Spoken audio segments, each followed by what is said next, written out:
भारत का जो आत्मनिर्भर मिसाइल सिस्टम है वो पूरी दुनिया में खलबली मचा रहा है। पूरी दुनिया को उसने हिला के रख दिया है। और ये एक प्राउड मोमेंट है भारत के लिए। उसका रीजन है ओ भाई, चाइना का जो दूसरा कंट्री है ताइवान, उसने बोल दिया कि भाई आपके जो आर्म्स एंड एमुनिशन है वो चाइना के आर्म्स एंड एमुनिशन से बेटर हैं। आप एक काम कीजिए, कृपा कर हमें अपना जो एंटी ड्रोन सिस्टम है वो आप हमें दे दीजिए। कौन बोल रहा है? ताइवान बोल रहा है हमें। इसके साथ साथ मलेशिया, अल्जीरिया, सब ने हमारे से एंटी ड्रोन फैसिलिटी मांगनी शुरू कर दी और हमारा जो डिफेंस सिस्टम है उसे मांगना शुरू कर दिया है। कि Pinaka multi barrel system Armenia के बाद अब फ्रांस और स्पेन खरीदने वाला है। भारत इस समय एयर डिफेंस का पूरे विश्व में चैंपियन डिक्लेयर हो चुका है। एक बहुत बड़ा अचीवमेंट रहेगा कि यूरोपियन कंट्रीज जिनको हमने समझा है कि टेक्नोलॉजिकल एडवांस रहते हैं, अगर वो भारत आके भारत के डिफेंस सिस्टम्स लेते हैं तो इससे this proves that India's defence exports are going to rise across the world. पूरी दुनिया से हमारे पास ऑर्डर्स आ रहे हैं। हमारा भी टारगेट है 1 लाख करोड़ से ज्यादा का एक्सपोर्ट हम इस साल करेंगे। 1 लाख करोड़, इतनी तो कैपेसिटी हमारी बनाने की नहीं है। इसलिए गवर्नमेंट ने बोल दिया प्राइवेट सेक्टर को, आपको हम इतने ज्यादा ऑर्डर दे देंगे सामान बनाने के लिए, for Indian army also, air forces के लिए भी, एंड फॉर इंटरनेशनल। आप बनाते बनाते थक जाओगे, इतने ऑर्डर हैं हमारे पास। मोदी जी ने भारत को यूएस से, रशिया के चंगुल से बाहर निकाल दिया और ये एक प्राउड मोमेंट है भारत के लिए। उसका रीजन है ओ भाई, चाइना का जो दूसरा कंट्री है ताइवान, उसने बोल दिया कि भाई आपके जो आर्म्स एंड एमुनिशन है वो चाइना के आर्म्स एंड एमुनिशन से बेटर हैं। आप एक काम कीजिए, कृपा कर हमें अपना जो एंटी ड्रोन सिस्टम है वो आप हमें दे दीजिए। कौन बोल रहा है? ताइवान बोल रहा है हमें। इसके साथ साथ मलेशिया, अल्जीरिया, सब ने हमारे से एंटी ड्रोन फैसिलिटी मांगनी शुरू कर दी और हमारा जो डिफेंस सिस्टम है उसे मांगना शुरू कर दिया है। फ्रांस ने पिनाका मांग लिया हमारे से कि आपका जो पिनाका का मिसाइल सिस्टम है वो आप हमें दे दीजिए।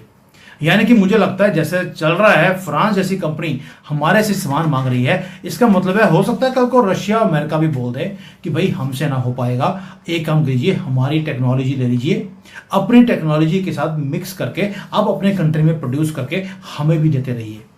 उसका रीजन है, अभी रिसेंटली आया कि अगर आईफोन भारत में बनता है तो उसकी जो कॉस्ट है मैन्युफैक्चरिंग की वो $25-30 की है, लेकिन अगर वही मोबाइल अमेरिका में बनेगा तो $350 में बनेगा।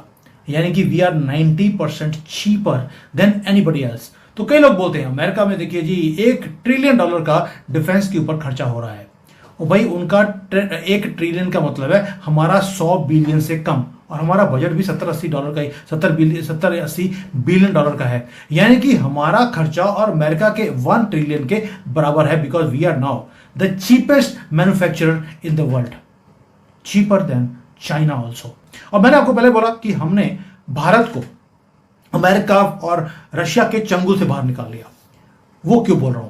क्योंकि भारत राइज कर रहा है आज दोस्तों, सिर्फ इसलिए नहीं कि हम पूजा पाठ करने वाले लोग हैं या हम प्रोमिसेस देते हैं। No, we are doing it with power, real power, power to produce, to protect and to win. अब हम जो 75 साल से हमारा देश भीख मांगता था हथियारों के लिए, कभी हम बोरो करते थे कि अब हमें अपना पुराना कोई एयरक्राफ्ट कैरियर दे दीजिए, सबमरीन दे दीजिए, हम उसको यूज कर लेंगे अगर 30-40 साल आपने यूज किया हो, क्योंकि हमारे पास पैसा नहीं है। इसलिए बोल रहा हूं, मोदी जी ने भारत को रशिया, फ्रांस, अमेरिका सभी के चंगुल से बाहर निकाल दिया, क्योंकि ये वो कंट्रीज हैं जो हमें भीख में हथियार देती थी जब वो चाहते थे तब। अब हम पैसा फेंकते हैं और सामान खरीदते हैं, और हमारी जो सोल्जर्स हैं अब उनके पास लेटेस्ट वेपन्स आने शुरू हो गए हैं जो पहले कभी थे ही नहीं। और भाई एक बॉडी जो जैकेट होती है आपको बचाने के लिए, वो भी हम इंपोर्ट करते थे, जूते तक इंपोर्ट होते थे, और जूतों के अगर लेसेस टूट गए हैं तो वो भी बाहर से आते थे। लेकिन दोज डेज आर ओवर। अभी ये भारत है new era.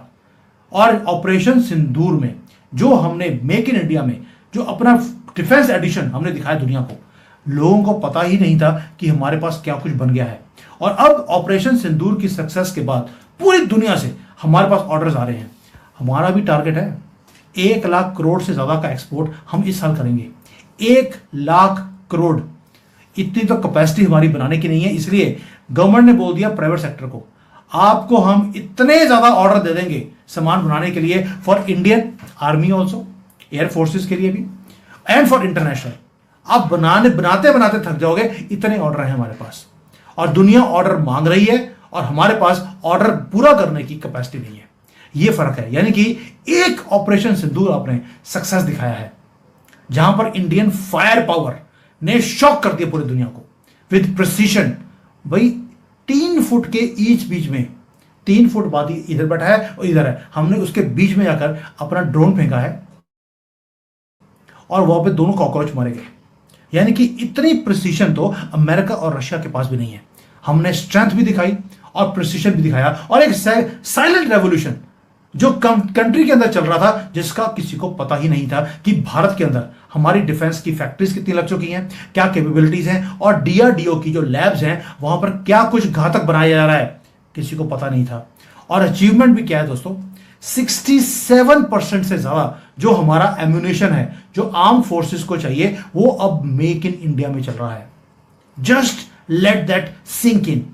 We are making our own bombs, our own artillery, our own 155 mm जो पावर पंचेस हैं वो भी हम खुद बना रहे हैं। हाई एक्सप्लोसिव राउंड्स हो, वो स्मोक बॉम्ब्स हो, कुछ भी हो, वो इवन की रडार सिस्टम हो, इवन की जो एनिमी कंट्री के रडार सिस्टम्स हैं, उनका डिफेंस सिस्टम है, उसको तबाह करना हो, हर चीज हमारे पास है। ड्यूल पर्पस मॉन्स्टर्स हमारे पास है, यानी कि मॉन्स्टर को मॉन्स्टर ही खराब कर सकता है, वो भी हमारे पास आ गया। यानी कि हम पूरे की पूरे एनिमी के एरिया को तबाह कर सकते हैं, इतनी पावर है। और उनके जो जनरल हैं, जनरल पाकिस्तान के, उन्होंने बोलना शुरू कर दिया है कि अब तक हमने, पाकिस्तान ने पहला अटैक किया, भारत ने जवाब दिया, अब भारत अटैक करेगा, वो उनकी तैयारी पूरी है। यानी कि उनके जनरलों को पता लग गया है कि भारत अब अटैक करेगा और बड़ा करेगा। क्यों? क्योंकि भारत अब फैक्ट्री ऑफ फायर पावर बन चुका है। दोस्तों सोच के देखिए, आपको लगेगा कि इतनी खास बात क्या है। खास बात यह है कि 5 साल पहले we were the largest importer of weapons. Russia 36% से ज्यादा वेपन्स रशिया अकेला देता था। फ्रांस है, यूएसए है, इजराइल है, वो पैसे बनाते थे। हम दुखी थे, यहां पर हमें सामान चाहिए था, हथियार चाहिए थे पाकिस्तान के अगेंस्ट, चाइना के अगेंस्ट, और ये लोग दादागिरी दिखाते थे हमें। लेकिन आज हमें ना तो वेट करनी पड़ती है, ना पूजा पाठ करनी पड़ती है कि हे भगवान हमें बचा लीजिए। हम खुद एक ग्लोबल सेलर बन चुके हैं एमुनिशन के। ऑर्डर्स कहां से आ रहे हैं भाई? अब तो यहां पे हमारा जो मां वैष्णो देवी है, वह यहाँ ऊपर हमारे अमरनाथ की यात्रा निकल रही है, वहां पर भी हमने एंटी ड्रोन सिस्टम लगा दिए। पूरा का पूरा डिफेंस पूरा हमने कवर पूरे कंट्री को कर लिया है। किसी के वेट करने की जरूरत नहीं है। और ऑर्डर्स कहां से आ रहे हैं? Not from small countries, Asian countries, Africa, ये ताइवान, लैटिन अमेरिका, सारी कंट्रीज बोल रही हैं हमें आपके सब हथियार चाहिए। और ये हथियार पहले चाइना से, अमेरिका से लेने की बातें बोलते थे, लेकिन क्योंकि हम चीपर भी हैं, बेटर क्वालिटी है एंड प्रूवन टेक्नोलॉजी है, they all want Indian weapons now. क्यों? क्योंकि भारत की प्रिसीजन वाली जो चीजें हैं हमने ऑपरेशन सिंदूर में दिखा दी है। And they have seen the truth. जितना मर्जी प्रोपेगेंडा चाइना कर ले, पाकिस्तान कर ले, अमेरिका कर ले, कुछ नहीं चलने वाला, क्योंकि ट्रुथ सबको मालूम है।